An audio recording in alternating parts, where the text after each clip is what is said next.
അസ്സലാമു അലൈക്കും വറഹ്മത്തുള്ളാഹി തആല വബറകാതുഹു. പ്ലാസ്റ്റിക് വിതയ്ക്കുന്ന വിപത്തുകളെക്കുറിച്ചാണ് നാം നിരന്തരം കേട്ടുകൊണ്ടിരിക്കുന്നത്.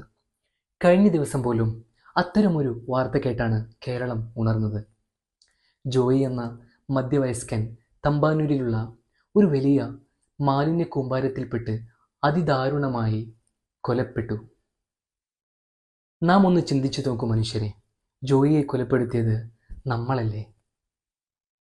ഇത് കണ്ടോ, ഈ മാലിന്യ കൂമ്പാരം ഇതിലേറെയും പ്ലാസ്റ്റിക് ഉൽപ്പന്നങ്ങളാണ്.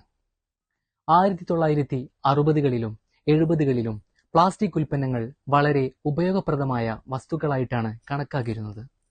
എന്നാൽ ഇന്ന് അവ വരുത്തിവെക്കുന്ന ദോഷഫലങ്ങളെക്കുറിച്ചാണ് ഏറെ ചർച്ച ചെയ്യപ്പെടുന്നത്. വളരെ ഉപയോഗപ്രദമാണെങ്കിലും അവ വരുത്തിവെക്കുന്ന വിപത്തുകൾ അതിലേറെയാണ്.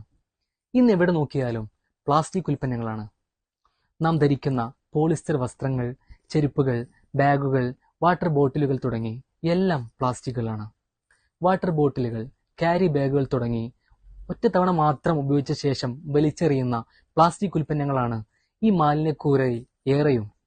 തീ പിടിച്ചാൽ വായുമലിനീകരണം, മഴ പെയ്താലോ വെള്ളം കെട്ടിക്കിടന്ന് കൊതുകുകൾ പെരുകുന്നു.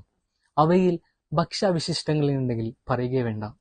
തെരുവ് നായ്ക്കൾക്കും എലികൾക്കും നിത്യ സന്ദർശകരാകാം.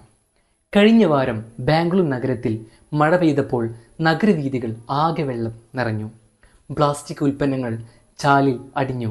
ജലത്തിൻ്റെ ഒഴുക്ക് തടസ്സപ്പെടുത്തിയതാണ് ഒരു മരണത്തിന് തന്നെ ഹേതുവായത്.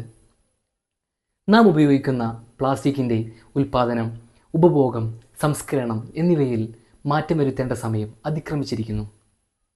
പ്ലാസ്റ്റിക്കിന് ഒട്ടനവധി ഉപയോഗങ്ങളുണ്ട്. അതിനാൽ തന്നെ അവ പൂർണ്ണമായും ഒഴിവാക്കുക എന്നത് അസാധ്യമാണ്. എങ്കിലും ഒറ്റത്തവണ മാത്രം ഉപയോഗിച്ച ശേഷം വലിച്ചെറിയുന്നതായ ക്യാരി ബാഗുകൾ, ബോട്ടിലുകൾ, കപ്പുകൾ തുടങ്ങിയവ ഒരു നിയന്ത്രണവുമില്ലാതെയാണ് നാം ഉപയോഗിക്കുന്നത്. അവയ്ക്ക് നാം അടിമപ്പെട്ടുകൊണ്ടിരിക്കുകയാണ്.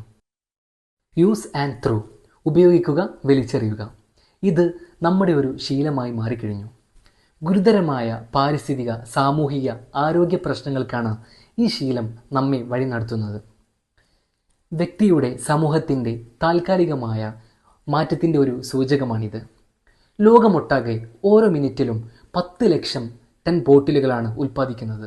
അതേസമയം ലോകമെമ്പാടും ഒരു വർഷത്തിൽ 5 ട്രില്യൺ ടൺ ഒറ്റത്തവണ ഉപയോഗ പ്ലാസ്റ്റിക് ക്യാരി ബാഗുകൾ ഉപയോഗിക്കുന്നു. 1 ട്രില്യൺ എന്നാൽ 1 ലക്ഷം കോടി.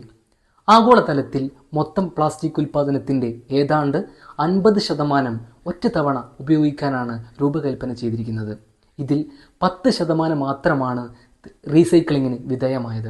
ഇത്തരത്തിൽ വലിച്ചെറിയപ്പെടുന്ന പ്ലാസ്റ്റിക്കുകൾ മണ്ണിലും തടാകങ്ങളിലും നദികളിലും സമുദ്രങ്ങളിലും മറ്റ് ജലസ്രോതസ്സുകളിലെല്ലാം ഒഴുകിയെത്തുന്നു.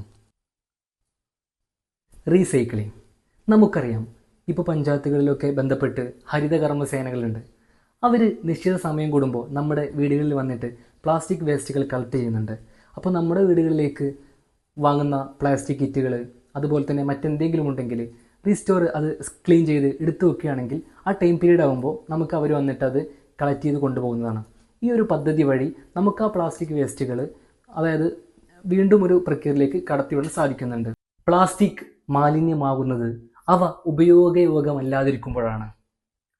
പരിസ്ഥിതിക്ക് ഹാനികരമല്ലാത്ത വസ്തുക്കൾ ഉപയോഗിക്കുക, പുനരുപയോഗം കുറയ്ക്കുക, പ്ലാസ്റ്റിക് മാലിന്യങ്ങൾ പരിഷ്കരിച്ച് സൂക്ഷിക്കുക എന്നീ കാര്യങ്ങൾ കർശന ശീലങ്ങളാക്കി മാറ്റി നമ്മുടെ ഭൂമിയെ നാം തന്നെ സംരക്ഷിക്കുക.